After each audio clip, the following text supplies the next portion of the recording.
inshuti zanjye z'umusaraba ndabaramukije mwebwe mujya gukurikirana kuri YouTube. Imana ibampere umugisha, ndagasa kandi tugire icyo tuganira. Imana ijye ibampere umugisha, ndagenda nkubasabira buri munsi kuko ni mwawizera muzawuronka. Imana ibagirire neza. Mwebwe mujya gukurikirana kuri YouTube. Imana ijye ibampere umugisha. Ni kuko nyanzanye bavuga ko nkiri mushyashya, nkiri mushyashya kabisa, nkiri mushyashya ariko nawe ndi mushyashya niko zanye ngumyamvuga ijambo ry'Imana nange nzarankomere nk'abandi, kuko abatwitanye nabo batanguye buke buke. Ntawavutse azi kuvuga ijambo ry'Imana, ntawavutse azi kwigisha, ko twese bose bajya babimenya buke buke. Ndagira ndabwire ngo Imana ibampere umugisha, mwebwe yabuze ubutumwa bwanjye mujye muntera inkunga. Hari ikintu kijya kinezera ariko sinzakivuga buno, ku bantu bajya kuvuga ubutumwa basura umugisha. Hari ikintu cyanezereye nzakivuga mu nyuma, kijya kinezera ku bantu bumvise ubutumwa bwanjye, kuko mwino si ni hatari. Hari abantu bafise imitima mibi, imitima yironda koko, imitima iri mu bwibone, imitima y'abagayana, kugaya umuntu, kurabya umuntu kuvura mugaye, ukuvuga ko n'imvugo utayumva. Abantu b'Imana, ururimi mvuga n'urw'abantu benshi bumva, ntacyo muzitwaza. Bishatse mvuga Igiswahili, mvuga Igisuzwa n'ikirya nyine, bishatse nkavuga Ikirundi cyangwa se Ikinyarwanda, kugira ngo njye ntazajya zitwaza ngo sinumvishe ubutumwa. Nawe ijambo ry'Imana ritubwira ngo bamwe bajya bavuga ngo ibyo uriya avuga ngo ahanura ngo ntibishyika. Bantu b'Imana, Imana irakomeye, Imana ikora uko igomba kandi igakorera igihe ishakiye. Iyi Mana niba ubona ko itaraguhana, ntuvuge ngo ibyo umuntu yavuze ngo byaze gushyika, ariko Imana irakomeye. Inshuti z'umusaraba reka maze senge. Mana yacu uri mu ijuru, Mana ishobora byose, Mana uri mu ijuru, Mana ishobora byose, wowe ari mu ijuru n'isi. Ndaje hano Mana mvugane nawe, mbwira abantu ubutumwa wantumye. Mana mpera umugisha ahantu, umpera umugisha Mana, uzumva aya majambo nuri Mana nkamenya Mana, uzawumpera umugisha Mana, uzaba ukoze Uwiteka. Kandi amajambo nyavugira ahantu Mana azagira hakura abantu, agire naho abashyitsa. Uwiteka nyine ngo Mana ndakwinginze, Mana Roho Mutagatifu amvugishe, Roho Mutagatifu abari uvuga ntaba ari njyewe, kuko ntacyo navuga Mana abantu bakumva. Urakoze Mana, urakoze Uwiteka, ubane nanjye mu izina rya Yesu Kristo umwami wacu, amen. Tuzanye rero Imana rero ibampere umugisha. Kuvuga ubutumwa abantu b'Imana si icyoroshye. Kwanza njyeho mbona ko ntako ndagize, niba utabona njyewe ndabyibona kuko ntako ndagize. Bandi bana mu myaka 4 Imana kubera gutangira uvuga ubutumwa ntaho ndageza, ntaho nari bwageze mu by'Imana, kweri ntaho nari bwageze mu by'Imana. Ariko Imana namwe ngo haguruka uvugire, basha Imana ngo hakuvugire ku Mana, ntudekarara. Shaka uburwaye uri indembe irakubwira ngo mvugira, kuko niyo ibizawukomeza muri ubwo burwayi bwawe. Bene wacu kuba nza hano si uko mba nkeneye kuva mu nzu, ntibiba byoroshye.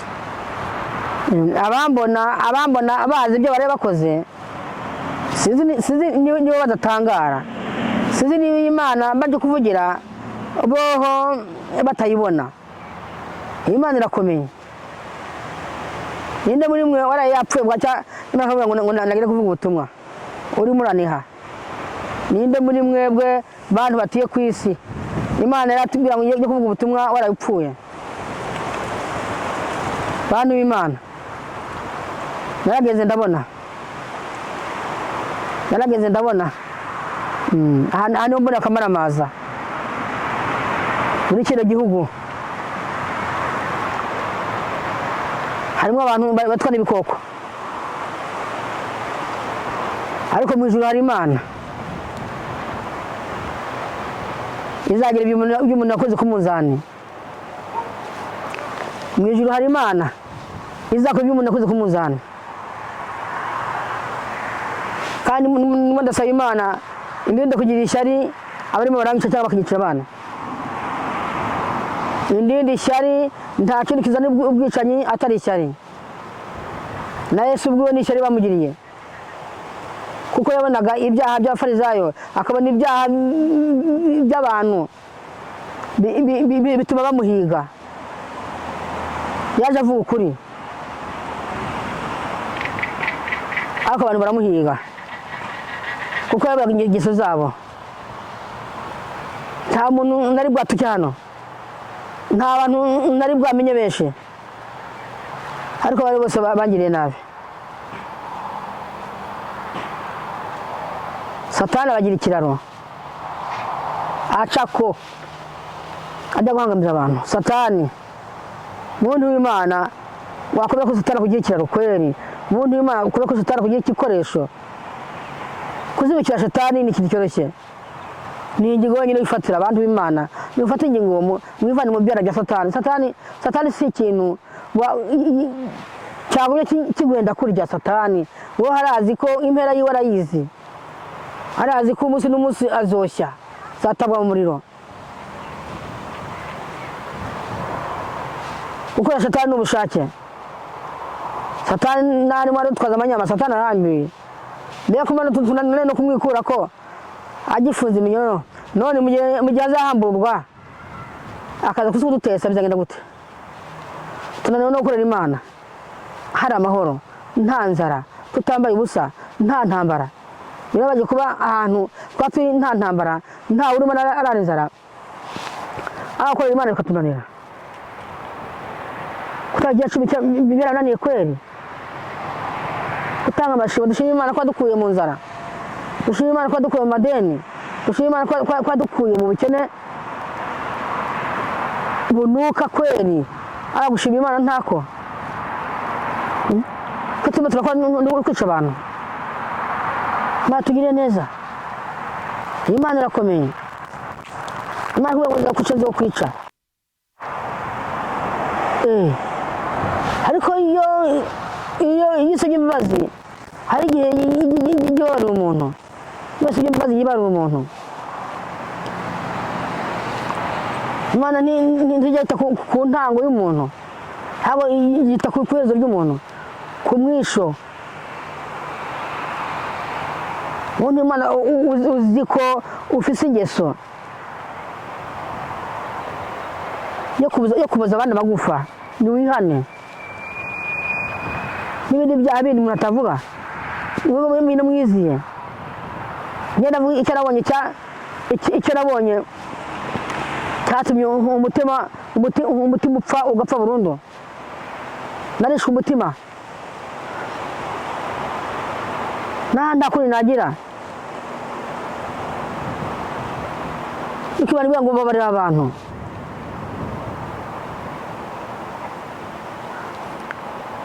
Imbere yabo irahari, umwisho wabo urahari, umwisho wabo urahari. Umuntu w'Imana nubona ko utarwara kandi uri umuntu mubi, nubona ko udapfusha kandi uri umuntu mubi, nubona ko nta kibazo ufite umuntu mubi, si uko Imana yakwibagiwe, si uko Imana itakubona, irakubitse. Hari igihe byose urimo urakorera abandi bizakugaruka. Naratangaye muri ibi bihugu turimo ko hari umunyafurika kwera ariko kwica undi nabi. Wa munyafurika kwera, bantu b'Imana, bantu muri mu Buraya, bandi muri Aziya, abandi muri Ghana hehe. Umuntu wavuye muri Afurika yica wabona urupfu rubi, mwene wavuye muri Afurika nawe. Aha rero twatuko gukundanira. Satani akubaho umutima, Satani agumiriza amaso, ugiye ibitakuro kubanya umunyafurika. Reka ariko n'abazungu mwabamaze, mwabantu b'abanyafurika. Reka ariko abazungu mwabo bajya mugenda mwica. Tubanyica ubusa nta gutuka. Ntatungo nakuriye. Tudasangiye aho dupokerera. Ari ukamiga. Kwihana ushaka kuvuga ubutumwa. Hene imyaka ingahe uvuga ubutumwa? Imyaka ingahe? Mwanze kubwumva. Hene imyaka ingahe uvuga ubutumwa? Mwanze kubwumva. Kusuzugura. Sinye mwasuzugura Imana ntumye. Muzabihanirwa. Kwanza kuri umusozi. Soko ndamuzondyama. Soko ndamuzonajya kwicara nanjye ngafata akayaga. Nkiha icupa. Hano ndaza kubabwira ngo nimwihane. Ntawe utazi aho tubiba. Nta n'uwo yananira kuyondera. Utabizi abandi bamurondera. Bakuvuga ubutumwa Perezida Imana mutumye Dorukasi. Mwa abantu b'Imana mwe. Kwanga kureba. Soko tukuzadatuma. Imana itazaguhana. Uzahanirwa byinshi. No kutuvuga ubutumwa nabyo ngo ni icyaha. Sanye neza habisanga nuko nayibagiwe. Kwanga kuvuga ubutumwa ngo ni icyaha. Kubwumva gusa ngo ni icyaha. Batugiriye neza. Bantu Imana nimwihane. Imana yantumye. Itari gira 10. Mwihanye.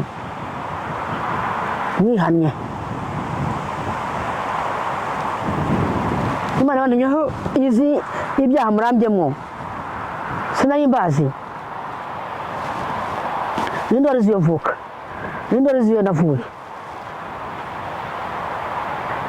Akuvuga ngo nimihane. Mbega ibintu ukoresha kugira ngo urwane n'Imana. Imana ikureka. Harya Imana ikureka ntigukureho kugira ngo ni iki? Ndimo ndababazwa kubw'ibyaha byanyu Australia. Ndabyikoreye. Ibyaha byanyu Australia ndabyikoreye. Ingamba nshishijwemo niyo mpamvu zitarahera no kubera ibyaha byanyu Australia. Ndabatumwe ko mwihane muranga. N'Imana cyavuga ngo mwihane ntiyaretse. Wowe udatinya Imana ni mu ijuru. Yari mu ijuru ni Yesu, uzatinya nde? Njyewe nyine ntiwantinya kuko ndi umuntu buntu. Udatinya Imana, udatinya ijambo ryayo. Urakabyumva basi? Urakumviza abanyambo nazanye? Yasuzugura ko bayumvishije.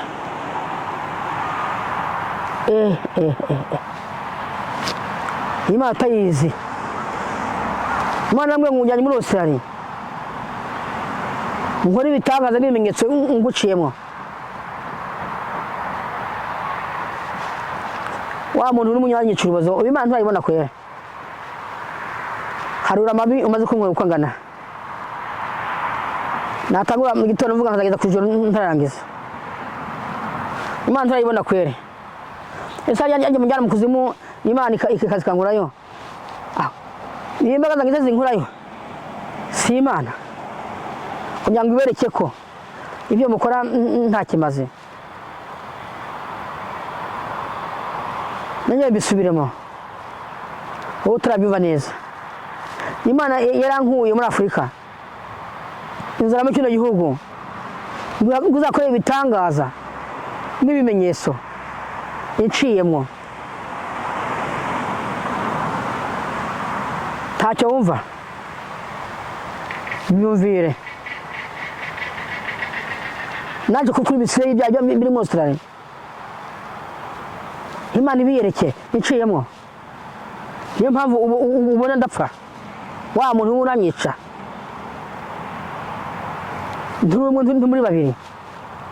Warakumbura isoko ryose ngo urantangiriza.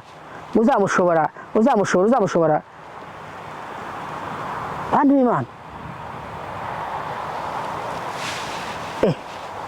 Mujyane ku musozi. Kubera iki? Mujye mwibaza iyo mpamvu. Kuko kinzana ku musozi. Habaye iki? Byagenze gute? Ni impamvu y'abaki yatumye ngenza kuvuga ubutumwa ku musozi. Mwarahambira abantu amaso. Abantu mu gihugu abenshi ntibabona. Kandi birakora bazima. Ako mwarabahumishije amaso. Mwabacawe mwe. Baruzi bakubwa. Imana irabazi.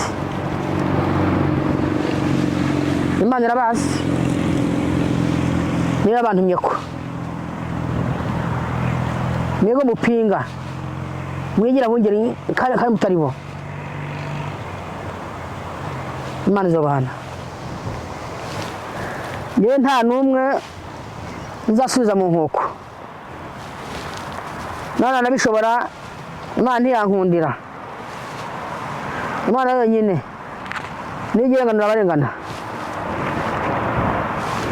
Ukuntu narenganyijwe acyambaje nkuko narenganyijwe ntanakomera mu gakiza. None nari ncyakira umwami Yesu n'umukiza. Abari kuntera inkunga niwe wambujije inyama n'amagufa. Imana tugiriye neza. Abakristo bari mu kino gihugu barya mugaba nimwihane. Kuko abantu izabemera ko muguma muri amanyanga.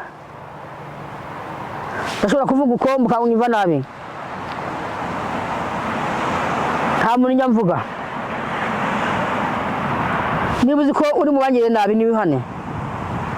Kandi uzi ko utarimo ubangire nabi niki cyakubabaza? Sinavuze umuntu kuva nkiza sinavuze umuntu. Nkabaga ijambo ricike hako ntibizakunda. Sinavuze umuntu wangire nabi ko cyari ngo bimvira ngo umwe ni mubi.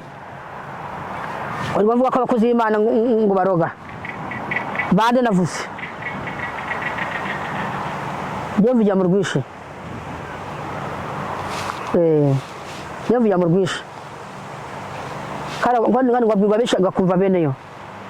Ko bavuga ko bandoze tacyana nakoze n'abandi bose barayivuga. Paulo niwe abagararije abanye bamupinga n'abamugirana neza yagiye abashyira muri Bibiliya amazina yabo. Niyo ntazira y'umuntu nyamvuga.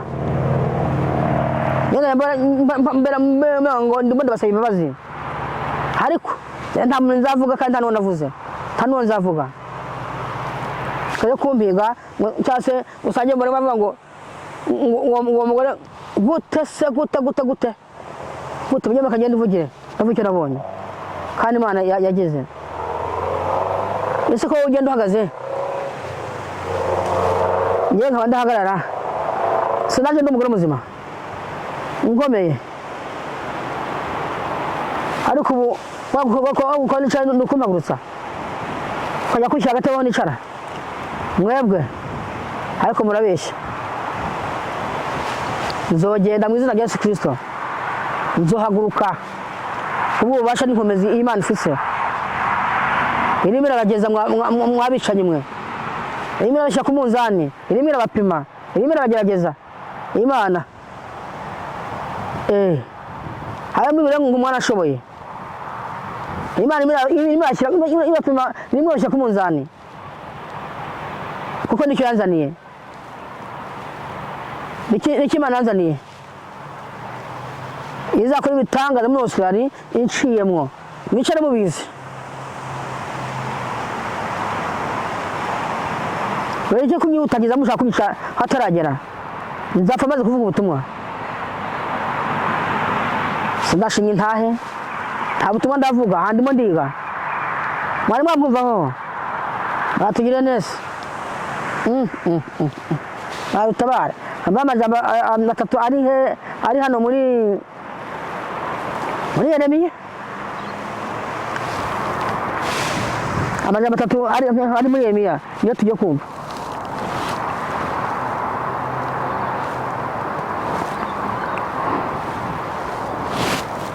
barutabara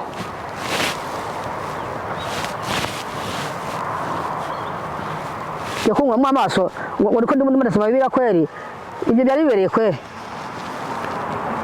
nakwemo n'amaso n'umunyabyaha gusa si abantu basenga Imana tubabarire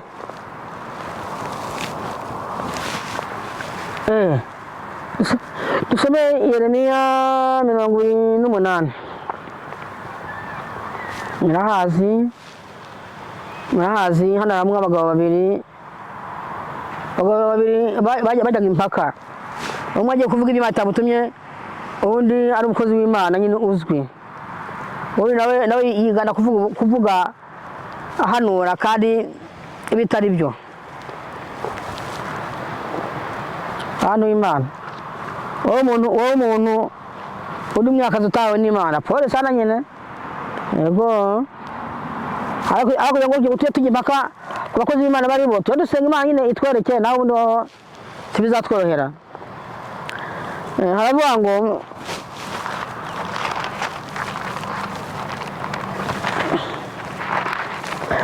ngo Hananiya avuga ibinyoma mu izina ry'Uhoraho bimuzanira urupfu Mana tugire neza Mana yanjye Hananiya avuga ibinyoma mu izina ry'Uhoraho bimuzanira urupfu Kristo murarya mugaba Mana ntifyina kandi basomere imirongo 3 nukuvugishwa n'Imana Yeremiya acabarira Hananiya kamenye ati wumve Hananiya Uhoraho ntiyagutumye ariko wizigiza ubu bwoko ibinyoma nuko rero uku niko Uhoraho agize raba ndagukuye ku isi uyu mwaka urawupfamwo kuko wavuze ibyo kungarariza jewe Uhoraho nuko Hananiya kamenyi apfa muri uwo mwaka nyene mu kwezi kw'indwi ndagenda babwira ngo mwabantu mwe mwigize akarava kagere mu kino gihugu tumurahura n'Imana kwere murahura n'Imana uko mwandishije kubera kuvuga ubutumwa abana mu munsi bantu b'Imana ntacyo mutakoze kugira ngo munkureho ariko se ngenda kubwire uwo muntu udakeneye ko ijambo ry'Imana ryavugwa uwo muntu udakeneye ko abantu bakizwa wowe udakeneye aho kwirirwa ubeshya abantu dushaka kubiza abantu kuri dushaka kubwira ngo abantu bihane dushaka kubwira abantu ngo bahindukire bave mu byaha bakore umwami Yesu n'umukiza iyi Imana izabarandura namuvuga ngo nawe nkaje vuga ngo ibyo byavuga ngo nibyo kurana imitima nange ndababwire iyo tujya kuvuga ubutumwa uburwayi amadayimoni karande zo mu miryango ziba zaragukukiyemo zituma umuntu atijya kuvuga ubutumwa akamana ubwoba atari Imana yo mu ijuru yabigukuramo nta musenzi gusa wabigukuramo Imana tugire neza aha ndarangije ahangaha uyu Yeremiya 28 iminsi 3 2005 iminsi 3 niyo muzumviriza iminsi 3 niyo muzumviriza Yeremiya 28 15 17 Imana bagire neza yenda bwo amaso yanjye bandugoyemo bantu b'Imana nta nagamwe mfisazima n'amatwi bagenda bashyiramo amavubi n'ibyo byose bantu b'Imana Imana tubabarire ndangirije aha uyu Yeremiya 28 30 wa 15 17 ubagirire ikimazi njye mutinya Imana irakomeye kandi iteye ubwoba nimba kwibeshya Imana navuze itavuze nyine zagiturandura ariko mumve ko ngiye ndatumwe ngo imihanda batagira ikidacumi kandi babwiza ubutumwa babwiza ukuri tuvugane kuri muri Australia apara kwita umuntu inshuti kandi ushaka kumwica apara kwegeza umuntu ushaka kumwica udakeneye no kumyegereza ariko Imana tubwira urukundo ubwo dusoma icyo yugururiye muzaruyereke ngewe ngeza abwira uko abantu bakundana umuntu hano gukunda shashanya ngo akwice nicyo nabonye kuko nicyo bankoreye batugire neza ndangirija witeka